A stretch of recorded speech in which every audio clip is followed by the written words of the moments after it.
আসসালামু আলাইকুম। অন্য মঞ্চের আজকের আলোচনায় আমাদের অতিথি হিসেবে আছেন ইসরায়েলের এবং আমেরিকার মধ্যপ্রাচ্যে পরিচালিত যুদ্ধ নতুন মাত্রা যোগ করেছে। এই যুদ্ধে আমেরিকা গত 2 দিন ধরে ইরানের শীর্ষ কর্মকর্তাদের টার্গেট করছে। ইরানের সর্বোচ্চ নিরাপত্তা কর্মকর্তা আলী লারিজানিকে গত রাতের আগের রাতে হত্যা করেছে। গত রাতে আবার ইরানের সর্বোচ্চ যে গোয়েন্দা প্রধান বা গোয়েন্দা কর্মকর্তা যদি বলি, ইরানের গোয়েন্দা মন্ত্রণালয় আছে, সেই গোয়েন্দা মন্ত্রণালয়ের মন্ত্রী তাকে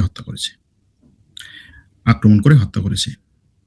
অনেকে বলছে এর পরে টার্গেট হতে পারে ইরানের পররাষ্ট্রমন্ত্রী, কারণ পররাষ্ট্রমন্ত্রী সবচেয়ে বেশি সোচ্চার। বিভিন্ন দেশে টেলিভিশনের সাথে কথা বলছেন, টেলিভিশনে যোগাযোগ করছেন, টেলিভিশনের মিডিয়ার সাথে কথা বলছেন, বিভিন্ন দেশের পররাষ্ট্রমন্ত্রীদের সাথে কথা বলছেন। সুতরাং তিনি অনেক বেশি দৌড়দৌড়ির উপর আছেন, বা অনেক বেশি ভিজিবল, তাকে দেখা যায়, তাকে ট্র্যাক করা সহজ। এবং ইসরায়েলের পক্ষ থেকে বলা হয়েছে যে ইসরায়েলের সেনাবাহিনীকে পুরোপুরি অনুমতি দেওয়া হয়েছে ইরানের যে কোনো শীর্ষ কর্মকর্তা যদি তাদের টার্গেটের মধ্যে আসে তাহলে তাকে টার্গেট করতে বা তার উপরে আক্রমণ করতে ইসরায়েলের ঊর্ধ্বতন কারো কাছ থেকে অনুমতি নেওয়ার দরকার নেই।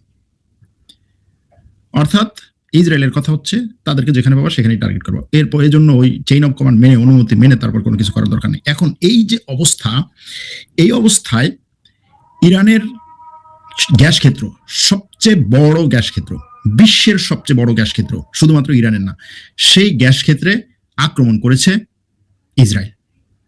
সেই গ্যাস ক্ষেত্রে আক্রমণের পরে, গ্যাস ক্ষেত্রের নাম হচ্ছে সাউথ পার্স গ্যাস ক্ষেত্র, সেই গ্যাস ক্ষেত্রে আক্রমণের পরে ইরানের সরাসরি ঘোষণা হচ্ছে, আমার গ্যাস ক্ষেত্রে আক্রমণের পরে আমি এই অঞ্চলের কোনো গ্যাস ক্ষেত্রকে আর রাস্তা রাখবো না। যদি আমরা বলতে পারি যে ইরান তো এরকম ঘোষণা বিভিন্ন সময় দেয়, কিন্তু সেই ঘোষণাগুলোর কতটা ভ্যালু আছে, সেই ঘোষণাগুলোর কতটা বাস্তব, সেগুলোর আসলে মানে গুরুত্ব কি? গুরুত্ব যদি দেখতে হয় তাহলে আমাদের দেখতে হবে এই ঘোষণার পরপরই ইরান মধ্যপ্রাচ্যের সবচেয়ে বড় বড় দেশগুলোর গুরুত্বপূর্ণ তেল এবং গ্যাস ক্ষেত্রগুলোতে আক্রমণ করেছে।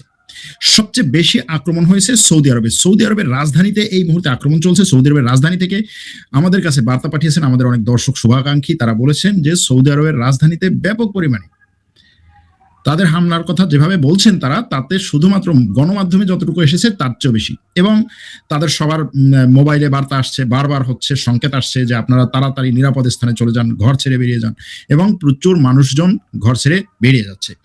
এই যে সৌদি আরবে ইরানের আক্রমণ, গত 2-3 দিন ধরে সৌদি আরবে ইরানের আক্রমণ খুব বেশি মানে খুব বেড়েছে গত 2-3 দিন ধরে। যদিও সৌদি আরব এই 2-3 দিন ধরে যে আক্রমণ, সেগুলোকে ইরানের আক্রমণ বলে নাই। সৌদি আরব বলতো যে তার ভূখণ্ডের মধ্যে, বিশেষ করে তার রাজধানী রিয়াদ এবং সৌদি আরবের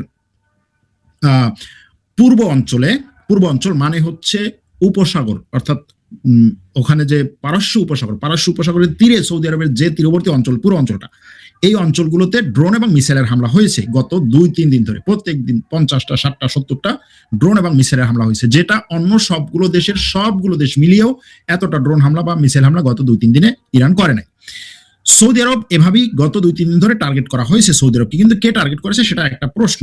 কিন্তু আজকে যে সৌদি আরবের তেল ক্ষেত্র, রিয়াদে সৌদি আরবের রাজধানী রিয়াদে ইরানি ক্ষেপণাস্ত্র হামলা হয়েছে, এবং সেই ক্ষেপণাস্ত্র হামলা এমন জায়গায় হয়েছে যেখান থেকে কালো ধোঁয়ার কুণ্ডলী দেখা গেছে। এখন এই কালো ধোঁয়ার কুণ্ডলী দেখে অনেকেই মনে করছেন যে এটা হতে পারে যে কোনো একটা গ্যাস ক্ষেত্রে এরকম আক্রমণ হয়েছে। রিয়াদে, সৌদি আরবের রাজধানী রিয়াদে শুধু এক জায়গায় না, বিভিন্ন জায়গায় আঘাত এনেছে ইরানি ক্ষেপণাস্ত্র। যদিও গত 2-3 দিন ধরে সৌদি আরবের পক্ষ থেকে বলা হয়েছিল যে ইরানের যতগুলো ক্ষেপণাস্ত্র এবং ড্রোন সৌদি আরবের আকাশে ঢুকেছে সবগুলো তারা ভূপাতিত করেছে। কিন্তু আজকে সন্ধ্যায় যে পরিমাণে আক্রমণ হয়েছে, সেই আক্রমণগুলোর ভিডিও ফুটেজ সৌদি আরব থেকে যারা তুলে পাঠিয়েছেন তাতে দেখা যাচ্ছে যে সৌদি আরবে ব্যাপক পরিমাণে হামলা হয়েছে। রিয়াদের অনেকগুলো বিস্ফোরণের খবর পাওয়া গেছে। শুধুমাত্র রিয়াদের যে তেলের স্থাপনাগুলোতেই না, এর বাইরেও বিভিন্ন জায়গা থেকে বিস্ফোরণের খবর পাওয়া গেছে। এখন এই রিয়াদের সাথে সাথে ইরাকেও বিস্ফোরণের খবর পাওয়া গেছে। ইরাকের বাগদাদে আমেরিকান ভিক্টোরিয়া যে বিমান ঘাঁটি আছে বাগদাদের বিমানবন্দরের পাশে, সেই বিমান ঘাঁটির ভেতরে একটি বড় বড় বিস্ফোরণের শব্দ শোনা গেছে। এই পরিস্থিতিতে এখন এই যুদ্ধটা একটা আঞ্চলিক যুদ্ধে রূপ নেওয়ার কাছাকাছি চলে গেছে। এতদিন পর্যন্ত তো এটা মোটামুটি একটা আহ, উম, সম্ভাবনা ছিল, এখন একেবারে কাছাকাছি চলে গেছে এটা আঞ্চলিক একটা যুদ্ধে রূপ নিতে। ইরানের পার্লামেন্ট স্পিকারের ব্যাপারে আজকে কয়েকটা তথ্য এসেছিল যে ইরানের পার্লামেন্ট স্পিকারও হয়তোবা তাকেও হয়তোবা টার্গেট করেছে ইসরায়েল, এরকম কিছু খবর কিছু গণমাধ্যম দিয়েছিল, কিন্তু তিনি এখনো পর্যন্ত সুস্থ আছেন বলা যায়, কারণ তিনি একটু আগে বলছেন যে আমাদের যদি একটা চোখের উপরে আক্রমণ করা হয়, একটা চোখ ছিনিয়ে নেওয়া হয়, আমরাও একটা চোখ ছিনিয়ে নেব। অর্থাৎ আমাদের গ্যাস ক্ষেত্রে আক্রমণ হবে, আমরাও গ্যাস ক্ষেত্রে আক্রমণ করব, আমাদের তেল ক্ষেত্রে আক্রমণ হবে, আমরাও তেল ক্ষেত্রে আক্রমণ করব, আমাদের বেসামরিক স্থাপনায় আক্রমণ হবে, আমরাও বেসামরিক স্থাপনায় আক্রমণ করব। এই ধরনের বক্তব্য এসেছে ইরানের পক্ষ থেকে। ওদিকে আমেরিকার পক্ষ থেকে এখনো পর্যন্ত সিদ্ধান্ত নেওয়া হয় নাই যে ইরানের পরমাণু স্থাপনাগুলোকে দখল করার জন্য বা পরমাণু স্থাপনাগুলোর মধ্যে আমেরিকা সৈন্য পাঠাবে কিনা, আমেরিকা সৈন্য পাঠাবে কিনা বা আমেরিকা কি করবে এ ব্যাপারে অনেকগুলো তথ্যই বা অনেকগুলো খবরই আসলে সঠিকভাবে হয়তো আমাদের কাছে আসে না, বা তারা ম্যানিপুলেট করে। যেমন ম্যানিপুলেট করতেছে হচ্ছে ইসরায়েলের গোয়েন্দা সংস্থা, ইসরায়েলের সরকারি কর্মকর্তারা, ইসরায়েলের সেনাবাহিনী বিভিন্ন তথ্য আপনাকে এমনভাবে দিচ্ছে যে আপনি ম্যানিপুলেট হচ্ছেন। যেমন ধরেন একটা তথ্য হচ্ছে ইসরায়েলের প্রধানমন্ত্রীর নিখোঁজ হওয়া বা তার অন্তর্ধান অথবা মারা যাওয়া। এই তথ্যটা নিয়ে এতদিন পর্যন্ত ব্যাপকভাবে খেলা হয়েছে এবং এখনো আমার কাছে মনে হচ্ছে যে এটা নিয়ে এখনো ধোঁয়াশা ইচ্ছে করেই রেখে দেওয়া হয়েছে, এটার পিছনে অন্য কোনো উদ্দেশ্য আছে।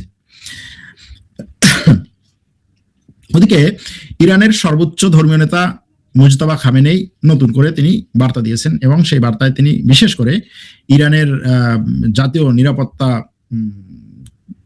কর্মকর্তা বা জাতীয় নিরাপত্তা উপদেষ্টা আলী লারিজানি তার মৃত্যুতে তিনি শোক প্রকাশ করেছেন এবং তিনি বলেছেন যে আমাদের এই জাতীয় সিকিউরিটি কাউন্সিলের যে সেক্রেটারি তার মৃত্যুর প্রতিশোধ আমরা নেব, এরকম একটা কথা তিনি বলেছেন। এবং তিনি বলেছেন যে এটা একটা সন্ত্রাসী আক্রমণ এবং এই সন্ত্রাসী আক্রমণের বিরুদ্ধে আমরা যারা আক্রমণ করেছে তাদেরকে আমরা পাল্টা আক্রমণ করে তাদেরকে সর্বোচ্চ শাস্তি দেব।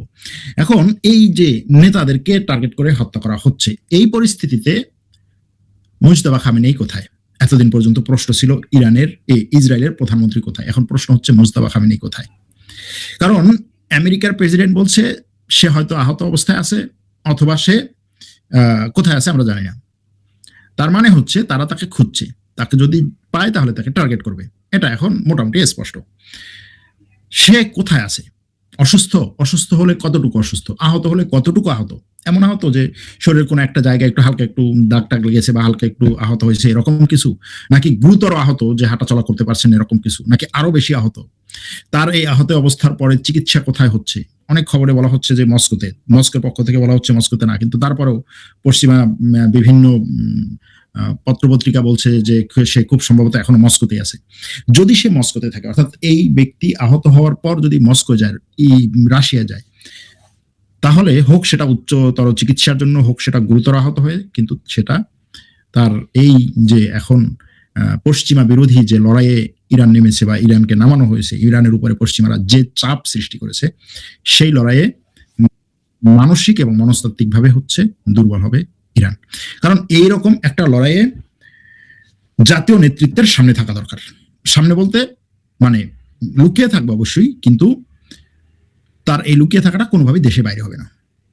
আবার এই পরিস্থিতিতে এটারও কোনো ভ্যালু নেই যে আমি হচ্ছে আমার বাসায় ঘুমিয়ে থাকবো, আমার বাসায় হচ্ছে আমি ফ্যামিলি সহ খাবার খাবো, অথবা আমার অফিসে আমি মিটিং করব আর বলবো যে আমি হচ্ছি বীরের জাতি, আমরা কাউকে ভয় পাই না, তারপরে আমার ওই অফিসে অথবা আমার ওই বাসায় মিসাইল মারা হবে। এটা আসলে কোনো সাহসিকতার কিছু না, দাম্ভিকতারও কিছু না। আমি জানি না ইরানের নেতৃস্থানীয় লোকজন তারা কোন তথ্যের ভিত্তিতে, কোন গোয়েন্দা তথ্যের ভিত্তিতে তারা এত সহজে চলাফেরা করছেন, অথবা যে সমস্ত তথ্যগুলো বলা হচ্ছে, যেমন ধরেন আলী লারিজানি তার পুরো টিম সহ, তার ছেলে সহ তাকে আক্রমণ করা হয়েছে, তাকে হত্যা করা হয়েছে, এবং অনেকে বলছে যে তিনি বাসায় ছিলেন।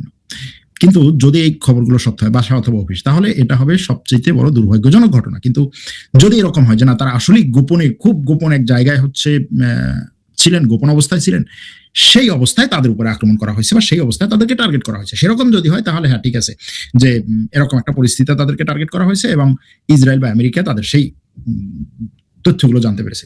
এখন আপনার রাষ্ট্রের সর্বোচ্চ গোয়েন্দা প্রধান, হ্যাঁ, এর মধ্যে আবার কি হয়েছে, আজকে ইরানের এই যে গোয়েন্দা মন্ত্রী নিহত হলেন, দেখেন জাতীয় নিরাপত্তা প্রধান, গোয়েন্দা মন্ত্রী, মানে যেই জিনিসগুলো আপনার এই মুহূর্তে সবচেয়ে বেশি নিরাপত্তা দিবে, সবচেয়ে বেশি দরকার যেই সংস্থাগুলোর, সেই সংস্থাগুলোর প্রধানদেরকে যদি টার্গেট করে হত্যা করে, যেই সংস্থাগুলো নিরাপত্তা নিশ্চিত করবে, গোয়েন্দা তথ্য নিশ্চিত করবে, সেটার প্রধানদেরকে যদি টার্গেট করে হত্যা করে, এটা দ্বারা কি বার্তা দেয়? এটা দ্বারা এই বার্তায় দেয় যে তোমার নিরাপত্তা যে নিশ্চিত করবে, তোমার মানে গোপন তথ্য যে গোপন রাখবে, তাকে পর্যন্ত আমি খোঁজ খবর রাখি, তা তুমি কে? এরকম একটা ব্যাপার। এখন এই অবস্থায় আমেরিকা এবং ইসরায়েলে তারা এখন অনেকটাই খুশি। গত 2-3 দিন ধরে তারা একটু ব্যাকফুটে ছিল, এখন তারা হচ্ছে সামনে আসছে।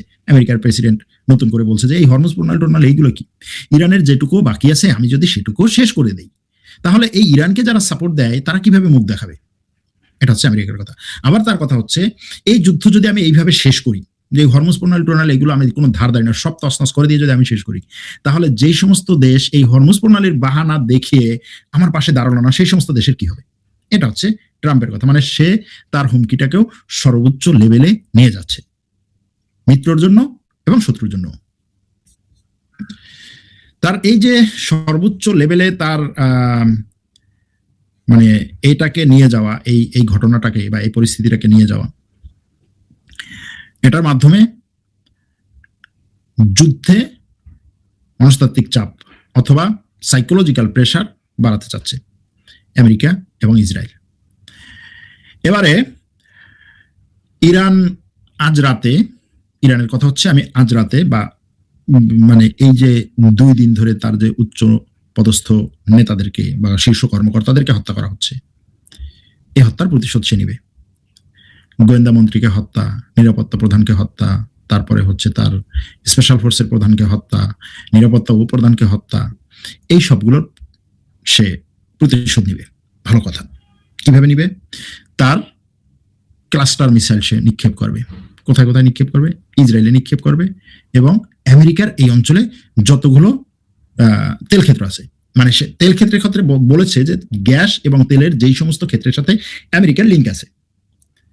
এখন সৌদি আরব, কাতার, বাহরাইন, কুয়েত, সংযুক্ত আরব আমিরাত, ইরাক, এদের প্রায় প্রত্যেকটা তেল ক্ষেত্রের সাথেই আমেরিকার কোনো না কোনো কোম্পানি হচ্ছে যুক্ত, কোনো না কোনো কোম্পানি যুক্ত। তার মানে হচ্ছে এদের প্রত্যেকটা তেল ক্ষেত্র হচ্ছে সে আক্রমণ করবে। এটা হচ্ছে তার কথা। এখন এই আক্রমণের বিরুদ্ধে আমেরিকা, ইসরায়েল এই দেশগুলোকে কতটা নিরাপত্তা দিতে পারবে? সৌদি আরবের রাজধানীতে যেভাবে হামলা হয়েছে তাতে বোঝা যাচ্ছে যে তাদের নিরাপত্তা এখন যথেষ্ট পরিমাণে শক্তিশালী নেই। রাজধানী, সৌদি আরবের রাজধানী, সর্বোচ্চ গুরুত্বপূর্ণ জায়গা, হামলা হচ্ছে। যদি এরকম একটা ঘটনা ঘটে, মাঝে মাঝে ভাবি যদি এরকম একটা ঘটনা ঘটে, কোথা থেকে আসছে কেউ জানে না, একটা ড্রোন সৌদি আরবের মক্কা নগরের মধ্যে ঢুকে গেল, একটা হামলা হলো কোনো একটা জায়গায়, কাবা শরীফের মধ্যে না হয়তো আশেপাশে, অবস্থাটা কি হবে? কি হবে তখন এই দেশের, মুসলিম বিশ্বের এবং সারা বিশ্বের প্রতিক্রিয়া সেটার বিরুদ্ধে? কারণ এখন যুদ্ধ যেই দিকে, যেই পর্যায়ে যাচ্ছে, সবকিছু টার্গেট, মানে সামরিক, বেসামরিক, জ্বালানি, বিদ্যুৎ, সবকিছু এখন টার্গেট। কারণ ইরানের সবকিছু টার্গেট করা হচ্ছে।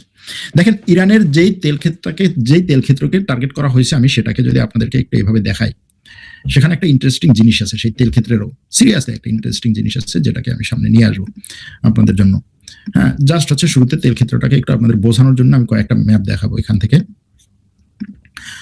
কেন এই তেল ক্ষেত্রে আক্রমণের পরে ইরান এত ক্ষেপে গেল, এটা বোঝার জন্য।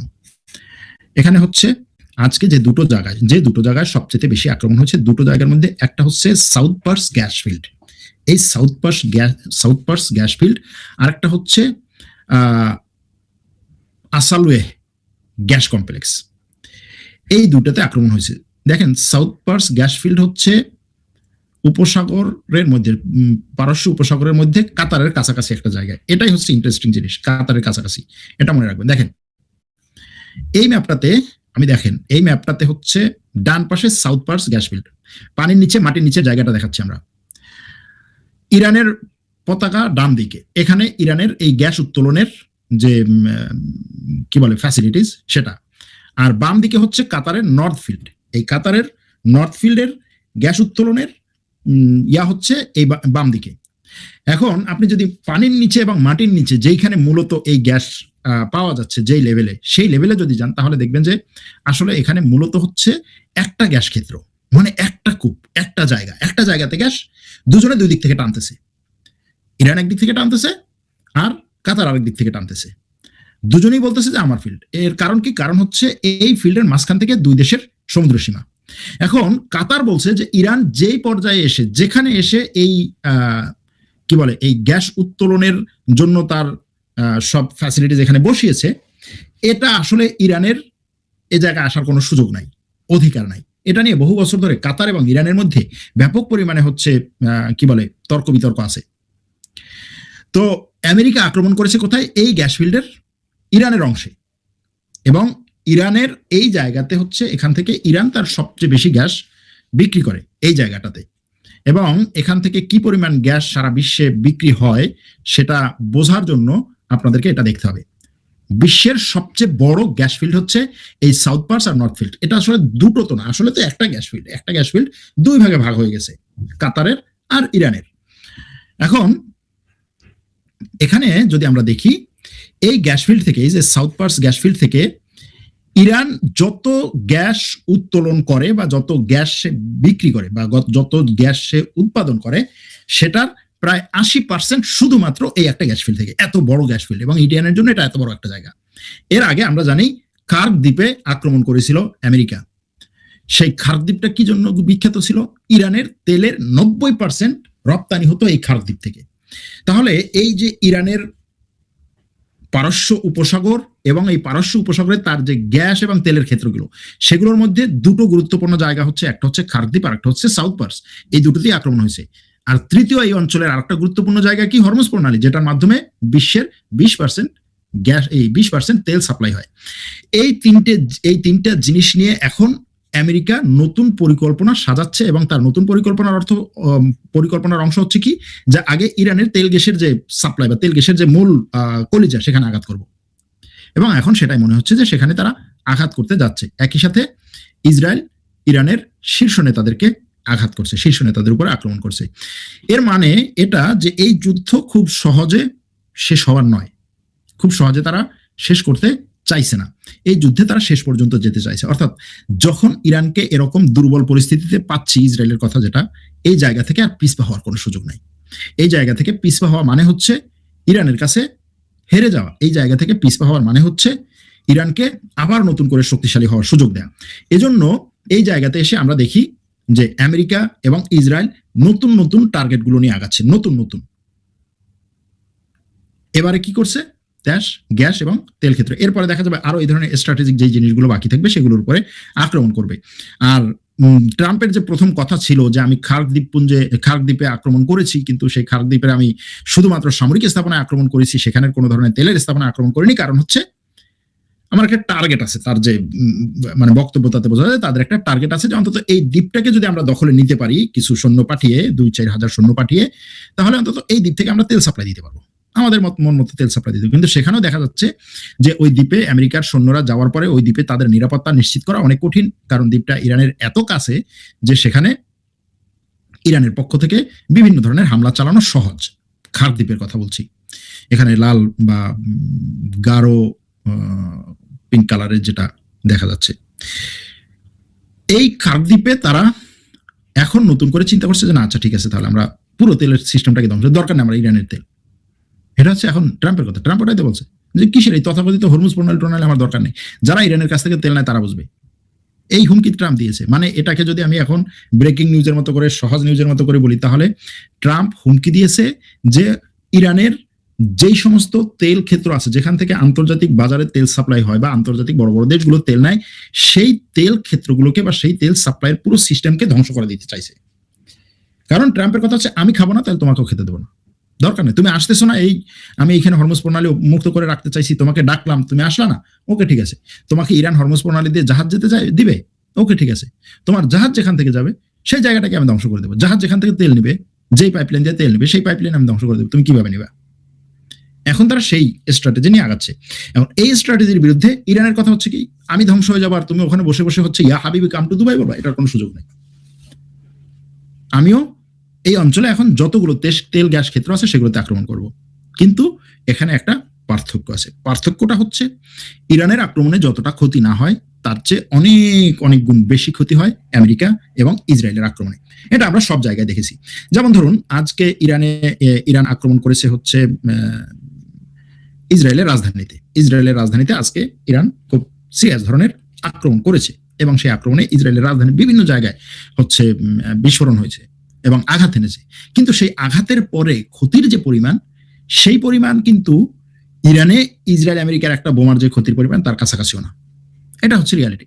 কারণ ইসরায়েলে আঘাত হানে ইরানের ক্লাস্টার বোমা, ইসরায়েলে আঘাত হানে ইরানের ড্রোন, শাহেদ ড্রোন। এখন এই শাহেদ ড্রোনের যে ক্ষয়ক্ষতি করার বা বিস্ফোরণের যে ক্ষমতা বা তার যে কি বলে বিস্ফোরক বহনের যে ক্ষমতা, সেটা আমেরিকা ইসরায়েলের বাংকার বাস্টারের কাছে কিছু না তুলনা করলে। এরকম একটা পরিস্থিতি। এখন এই পরিস্থিতিতে মধ্যপ্রাচ্যের দেশগুলো আমেরিকাকে নতুন নতুন চাপ দিচ্ছে।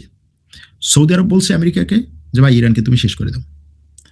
এখন কাতার, এই যে আজকে খবর আসছে যে কাতার বলছে আমেরিকাকে ইরানকে তুমি শেষ করে দাও।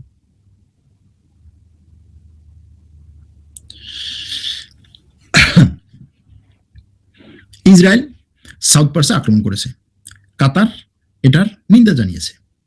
কিন্তু এটাকে আমরা হিপোক্রেসি বলতে পারি, এটাকে দ্বিমুখী নীতি বলতে পারি, কিন্তু এটাই হচ্ছে আপনার কিভাবে বলবো ফরেন পলিসি, এটাই হচ্ছে আপনার ডিপ্লোম্যাসি, এটাই হচ্ছে আপনার মানে রাষ্ট্র পরিচালনার সিস্টেম। আপনি মুখে একটা বলবেন, অন্তরে বা গোপনে আরেকটা করছেন। এটা সবাই করতেছে। এজন্য রাজনৈতিক ব্যক্তিদের কথা বলার পরে যে আমি এটা করব না, আমি ওর পাশে দাঁড়াবো না, এটা বলেই আমাদের হচ্ছে মাশাআল্লাহ আলহামদুলিল্লাহ বলার কিছু নাই। কারণ সে মুখে এটা বলেছে, তার অ্যাকশনটা কি সেটা দেখতে হবে। ইউরোপের অনেক দেশ বলছে যে আমরা এই যুদ্ধে নাই, এখনো পর্যন্ত নাই। ঠিক আছে, 2 দিন পরে সে কি হবে? সে কার পক্ষে যাবে? ইরানের পক্ষে তো যাবে না, এটা তো নিশ্চিত। কিন্তু সে যায় কার পক্ষে যাবে? আমেরিকার পক্ষে যাবে, ইসরায়েলের পক্ষে যাবে। এখন এই যে সাউথ পার্স গ্যাস ক্ষেত্রে যে আক্রমণ করেছে, এটা হচ্ছে বিশ্বের সবচেয়ে বড় গ্যাস ক্ষেত্র এবং ইরানের তেলের প্রায় 80-90% এখান থেকে আসে। এখন এখানে এই যুদ্ধ নিয়ে সবচেয়ে বড় বিষয়টা কি? আক্রমণ পাল্টা আক্রমণ হচ্ছে, মানুষ মারা যাচ্ছে, তেলের দাম বাড়ছে, গ্যাসের দাম বাড়বে। এরপর কি?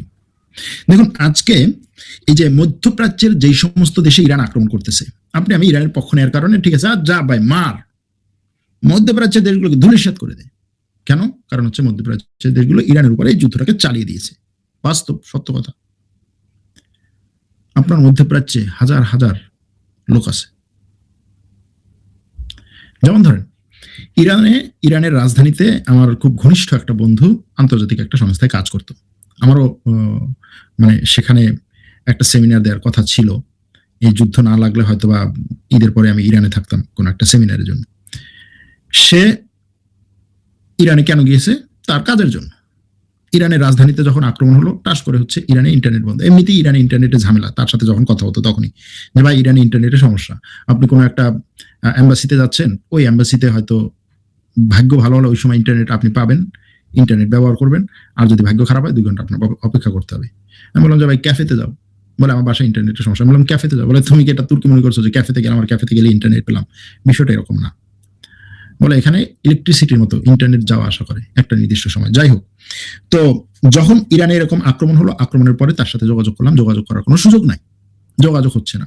এরপরে সে প্রায় 3-4 দিন পরে তুরস্ক আসলো, আসার পরে মেসেজ দিল, কথা হলো কি সে ওখান থেকে কিভাবে এই যে ব্যাপক পরিমাণে বোমা বর্ষণ হচ্ছে, সেই বোমা বর্ষণের মধ্যে কিভাবে সে ওখান থেকে চলে আসছে। প্রথমে তার বাসা থেকে তার সাথে এমনিতেই তো ফোনে যোগাযোগ করা হচ্ছে না, মানে পার্সন টু পার্সন যোগাযোগের মাধ্যমে তারা জানতে পারছে যে অমুক জায়গা থেকে একটা বাস ছাড়বে, এই বাসটা অমুক শহরে যাবে, ইরানের শহর থেকে তুরস্কের দিকে আসার ক্ষেত্রে অমুক শহর পর্যন্ত যাবে এই বাসটা। শুধুমাত্র আপনি রাজধানী তেহরান ছেড়ে আরেকটা শহরে যেতে পারবেন, এই বাসটা আগামীকাল সকাল 7টার সময় ছাড়বে। আপনি যদি 7টার সময় যেতে পারেন ওই বাসে উঠতে পারবেন, যারা উঠতে পারে তারা উঠতে পারবে, ওই বাসে চলে আসবে। আপনি ঘুম থেকে উঠে মানে কোনো মতে একটা ব্যাগ নিয়ে, কম্পিউটার বা 2-1 ব্যাগ কাপড় চোপড়ে ব্যাগ নিয়ে সকাল 7টার সময় গেলেন ওখানে, দেখলেন আপনার মতো আরো 50-60 জন মানুষ ওখানে। এর মধ্যে তো আশেপাশে বোমা হামলা হচ্ছে, মুহুর্মুহু বোমা হচ্ছে, বিস্ফোরণের শব্দ শুনছেন, অপেক্ষা করতেছেন। এবং আপনাদেরকে বলা হয়েছে যে বাস কিন্তু 1 মিনিটের জন্য অপেক্ষা করবে না, আসবে জাস্ট চলে যাবে। অপেক্ষা করতেছেন আধা ঘন্টা 1 ঘন্টা। আর ওই আধা ঘন্টা 1 ঘন্টা আপনাদের কাছে ওই সময় মনে হবে যে মানে হাজার ঘন্টা, বাস আসতেছে না। এবং এরকম কোনো সুযোগ নেই যে আপনি এখান থেকে ফোন দিয়ে জিজ্ঞেস করেন যে ভাই বাস কি, বাস বলবে যে ভাই আমি আসতে আধা ঘন্টা দেরি হবে, আপনি অপেক্ষা করেন, অথবা আমি আসবো না, এরকম কোনো কিছু নেই। মানে আপনি যেতেও পারতেছেন না, আবার অপেক্ষাও করতে পারতেছেন না। ঘন্টাখানিক পরে কোনো না কোনো ভাবে আপনাদের কাছে খবর আসলো যে যেই বাসটা আসার কথা ছিল সেই বাস আক্রান্ত হয়েছে, আসবে না। এখন যেখানে আপনি এসেছেন ওখান থেকে যে আপনি আপনার বাসায় ফিরে যাবেন, সেই বাসা যে ঠিকমতো আছে কিনা এটা আপনি জানেন না। চিন্তা করতে পারেন। এটা হচ্ছে মানে বেসামরিক মানুষদের বাস্তব জীবন। এই ঘটনার মধ্যে এরকম প্রত্যেকটা মানুষের গল্প আছে, প্রত্যেকটা মানুষের এরকম ঘটনা আছে, প্রত্যেকটা মানুষের সব জায়গায়। এই যে গাজা ভূখণ্ডে যে ধরনের আক্রমণগুলো হয়েছে প্রত্যেকটা জায়গাতে এই ধরনের, এখন লেবাননে আক্রমণ হচ্ছে। সাধারণ মানুষের জীবনগুলো আপনি চিন্তা করতে পারেন। একজন আমেরিকান ডাক্তার সে লেবাননে এসেছে, বলছে যে আমি লেবাননে এসেছি, এখানে হচ্ছে আন্তর্জাতিক একটা সংস্থার সাথে হচ্ছে সে তার ডাক্তারি প্র্যাকটিস করে এবং তার ভালো লেগেছে। সে আমেরিকার মানে টাকা পয়সা নিয়ে এসে লেবাননে সে একটা ফ্ল্যাট কিনেছে, তার সন্তান আছে, তাদেরকে নিয়ে। আমেরিকার সিটিজেন, আমেরিকার ট্যাক্স পে করতেছে প্রত্যেকবার মাসে।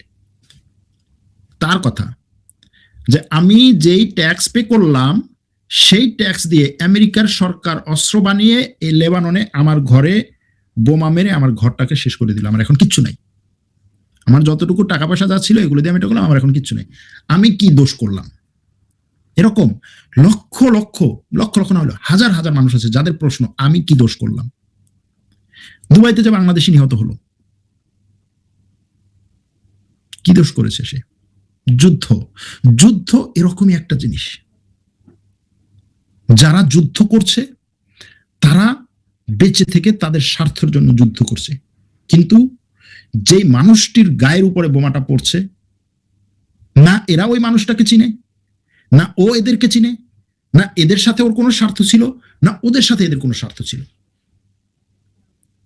আমরা বলি না হ্যাঁ এই কি তো মারা দরকার, মেরে কি করে দাও। এই লোক কি জন্য মারা গেল, কেন মারা গেল, কে মারলো, কিসের জন্য মারলো, কোনো উত্তর কেউ পাচ্ছে না কোনোদিন। এটাই হচ্ছে যুদ্ধ। এবং সেই যুদ্ধের ভয়ঙ্কর, তীব্রতম এবং কুৎসিত চেহারার দিকে আমরা যাচ্ছি বর্তমান যে পরিস্থিতি, সেই পরিস্থিতিতে। আর এই যুদ্ধ এখন আমার কাছে যেটা মনে হয় যে আমেরিকা ইরানের তেলের খনিতে, গ্যাসের খনিতে আক্রমণ করলো, বিদ্যুৎ খনিতে আক্রমণ করলো, তারপরে হচ্ছে ব্যবসা প্রতিষ্ঠানে আক্রমণ করলো। ইরান কি বললো? আমি আমেরিকার এই অঞ্চলে ব্যবসা প্রতিষ্ঠান, তেলের খনি, গ্যাসের খনি যা আছে সেগুলোতে আক্রমণ করবো। কার জায়গায়? মধ্যপ্রাচ্যের বিভিন্ন দেশের জায়গায়। যেই গ্যাস খনির অর্ধেক মধ্যপ্রাচ্যের, যেই ব্যাংকে আক্রমণ করা হচ্ছে সেই ব্যাংকের হয়তো বিল্ডিংটার ওই তলাটা হয়তো ভাড়া নিছে আমেরিকার কোন একটা কোম্পানি, কিন্তু বিল্ডিংটা তো হচ্ছে ওই দেশের, আরব আমিরাতের অথবা সৌদি আরবের। সেই বিল্ডিং এ আক্রমণ হয়েছে। ওই বিল্ডিং এ আরো অনেক মানুষ ছিল যাদের এই ব্যাংকের সাথে কোনো সম্পর্ক নাই। কিভাবে মূল্যায়ন করবেন? এক দর্শক বলেছিলেন যে ভাই আমি এই ইরান ইসরায়েল যুদ্ধ কাছ থেকে গিয়ে দেখতে চাই।